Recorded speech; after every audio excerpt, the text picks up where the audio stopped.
नमस्कार दर्शकों। परमात्मा प्राप्ति के लिए उच्च वर्ग में जन्म लेना जरूरी नहीं है, जरूरी है परमात्मा के प्रति लगन। ऐसे ही एक महापुरुष के बारे में आज हम आपको बताएंगे, जिनका जन्म निम्न जाति में हुआ, परंतु पूर्ण परमात्मा कबीर साहिब जी से भक्ति प्राप्त कर उन्होंने अपने जीवन का कल्याण करवाया। जी हाँ दर्शकों, हम बात कर रहे हैं संत रविदास जी की, जो कबीर साहिब जी के समकालीन रहे और शूद्र जाति में उनका जन्म हुआ। संत रविदास जी चर्मकार का कार्य करते थे, लेकिन मरे हुए जानवरों के चमड़े का ही प्रयोग करते थे। वे जीव हिंसा नहीं करते थे। यहाँ पर हम आपको बताना चाहेंगे कि कबीर परमेश्वर की समर्थता को आंखों देखने के बाद स्वामी रामानंद जी कबीर जी से भक्ति के सच्चे मंत्र प्राप्त किए थे, लेकिन परमेश्वर कबीर जी के आदेश अनुसार स्वामी रामानंद जी संसार की दृष्टि में कबीर जी के गुरु बने हुए थे, जिससे आने वाले समय में गुरु शिष्य परंपरा बनी रहे। अब पुनः लौटते हैं संत रविदास की कथा पर। संत रविदास जी भी स्वामी रामानंद जी से नाम उपदेश प्राप्त करके अपने कार्य के साथ साथ भक्ति किया करते थे। लेकिन जब उन्हें कबीर जी की समर्थता का पता चला तो रविदास जी ने कबीर परमेश्वर से उपदेश प्राप्त किया और ज्यादा समय वे कबीर जी के साथ ही रहा करते थे। दर्शकों, कबीर परमेश्वर की बताई भक्ति को करने से रविदास जी में इतनी अधिक भक्ति की शक्ति आ गई कि एक समय एक ब्राह्मण गंगा स्नान के लिए जा रहा था। तभी रास्ते में रविदास जी मिले। रविदास जी से ब्राह्मण ने कहा कि आप गंगा स्नान के लिए नहीं चलेंगे?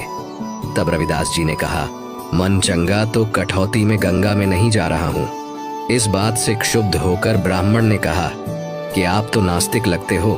कबीर जी के साथ रहकर आपने धर्म कर्म ही त्याग दिया है। यदि कुछ दान करना चाहते हो तो मुझे दे दो, मैं गंगा मैया को दे दूंगा। इस बात पर रविदास जी ने एक कौड़ी ब्राह्मण को यह कहकर दी कि यदि गंगा मैया हाथ में लें तभी देना, अन्यथा मत देना। तब गंगा में स्नान करने के बाद जब ब्राह्मण ने रविदास जी की भेंट गंगा जी को देना चाहा, तब गंगा मैया स्वयं प्रकट हुई और उन्होंने उस कौड़ी को लिया तथा एक सोने का कंगन देते हुए कहा कि यह कंगन रविदास जी को देना और कहना कि आपने मुझे कृतार्थ कर दिया। अपने हाथ से प्रसाद देकर मेरी यह तुच्छ भेंट स्वीकार करना। लेकिन सोने का कंगन देख ब्राह्मण के मन में दोष आ गया और वह लालच में आकर वह कंगन रविदास जी को न देकर राजा को यह सोचकर दे देता है कि राजा खुश होकर उसे बहुत सारा धन देगा। राजा ने कंगन रानी को दिया। फिर रानी जिद कर बैठी कि ऐसा ही दूसरा कंगन भी चाहिए, जिससे ब्राह्मण के जीवन पर संकट आ गया कि अब वह दूसरा कंगन कैसे लाए, क्योंकि राजा ने कहा था कि यदि वह कंगन नहीं लाया तो सपरिवार मौत के घाट उतार दिया जाएगा। तब ब्राह्मण रविदास जी के पास जाकर अपनी गलती की क्षमा याचना की। फिर रविदास जी ने उसे ब्राह्मण को कठौती अर्थात मिट्टी का बड़ा टब जिसमें चमड़ा भिगोया जाता था में हाथ डालने को कहा और ब्राह्मण से कहा कि वह गंगा माँ से प्रार्थना करे कि भक्त रविदास जी की प्रार्थना है कि आप कठौती में आए और एक कंगन वैसा ही दें। जब ब्राह्मण ने उसे कुंड में हाथ डाला तो 4 कंगन उसके हाथ में आए। तब रविदास जी ने कहा कि ब्राह्मण एक ही कंगन लेना, बाकी गंगा जी को वापस कर दे, अन्यथा फिर विपत्ति आएगी। तब एक कंगन को ले जाकर ब्राह्मण ने राजा को दे दिया और रानी ने पूछा कि यह कंगन कहाँ से लाए हो ब्राह्मण, मुझे बताओ। तो ब्राह्मण ने संत रविदास जी का पता बताया। तब रानी ने रविदास जी को एक सुनार समझकर उनके पास आई। वह रानी एक असाध्य रोग तथा भूत प्रेत की बाधाओं से पीड़ित थी। रविदास जी के दर्शन मात्र से ही उसकी वह समस्या समाप्त हो गई। रानी ने रविदास जी के चरण पकड़ लिए और कहा कि हे गुरु जी, मैं तो आपको सुनार समझकर आई थी, परंतु मैं धन्य हो गई। सभी जगहों से परेशान हो चुकी थी, लेकिन आपके दर्शन मात्र से मैं स्वस्थ हो गई हूँ। तब संत रविदास जी ने रानी को परमात्मा प्रदत्त ज्ञान समझाया कि बिन गुरु भजन दान बिरत हैं, ज्यों लूटा चोर, न मुक्ति न लाभ संसारी, कह समझाऊं तौर कबीर। गुरु बिन माला फेरते, गुरु बिन देते दान, गुरु बिन दोनों निष्फल हैं, चाहे पूछो वेद पुराण। फिर रानी ने कहा कि हे संत जी, मैंने एक ब्राह्मण गुरु बनाया है। रविदास जी ने कहा कि नकली गुरु से भी कुछ लाभ नहीं होना। आप जी ने गुरु भी बना रखा था और कष्ट यथावत थे, क्या लाभ है ऐसे गुरु से? रानी ने कहा कि आप सत्य कहते हैं, आप मुझे शिष्या बना लो। तब रविदास जी ने रानी को प्रथम मंत्र दिया, जिसके बाद रानी ने कहा कि गुरुदेव, पूर्णमासी के दिन मैं आपके नाम से भोजन भंडारा करूंगी, आप जरूर आना। तब निश्चित तिथि को रविदास जी राजा के घर पहुंचे।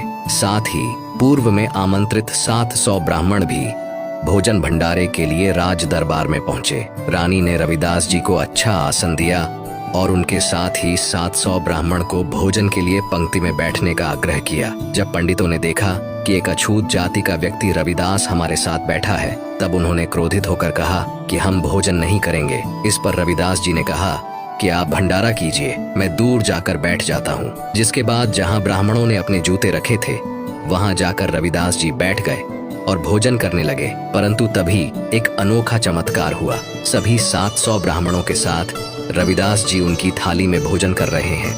ब्राह्मण एक दूसरे से कह रहे थे कि देखो, अछूत रविदास आपके साथ भोजन कर रहा है। दूसरा कहता, देख, तेरे साथ भी कर रहा है। रविदास जी, जो कि ब्राह्मणों से दूर बैठे थे, ने कहा कि मुझे क्यों बदनाम करते हो ब्राह्मणों, मैं तो यहाँ बैठा हुआ हूँ। फिर रविदास जी ने कबीर जी द्वारा प्रदान किए गए ज्ञान के आधार पर कहा कि ब्राह्मण कर्म से होता है, जाति से नहीं। कबीर साहिब जी ने कहा है, ब्राह्मण सोई जो ब्रह्म को पहचाने, अर्थात ब्राह्मण वह है जिसने ब्रह्म अर्थात भगवान को पहचान लिया। तब रविदास जी ने अपने शरीर के अंदर स्वर्ण का जनेऊ दिखाया तथा कहा, मैं वास्तव में ब्राह्मण हूँ, मैं जन्म से ब्राह्मण हूँ। कुछ देर सत्संग सुनाया। उसके बाद सभी 700 ब्राह्मणों ने अपने नकली जनेऊ को, जो कच्चे धागे की डोर होती है, जिसे गले में तथा कांख के नीचे से दूसरे कंधे पर बांधा जाता है, तोड़कर फेंक दिया और संत रविदास जी के शिष्य बनकर सत्य साधना पाकर अपना कल्याण करवाया। इस विषय में संत गरीबदास जी ने कहा है, गरीब रैदास रंगीला रंग है, दिए जनेऊ तोड़, जगजो नार चैले धरे, एक रैदास एक गौड़, तुम पंडित किस भांति के, बोलत है रैदास। गरीबदास हरि हेत सै कीन्हा यज्ञ उपास, यज्ञ दई रैदास को षट दर्शन बैठाए। गरीबदास बिंजन बहुत नाना भांति कराए, चमरा पंडित जी ही एक पत्तल कै माही, गरीबदास दिखाई नहीं कूदी कूदी पछताही, रैदास भय है सात सय मूढ़ पंडित गल खुद्धी।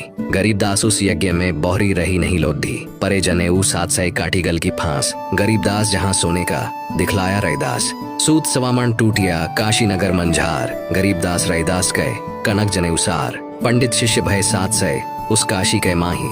गरीबदास चमार कहे भेष लगे सब पाए।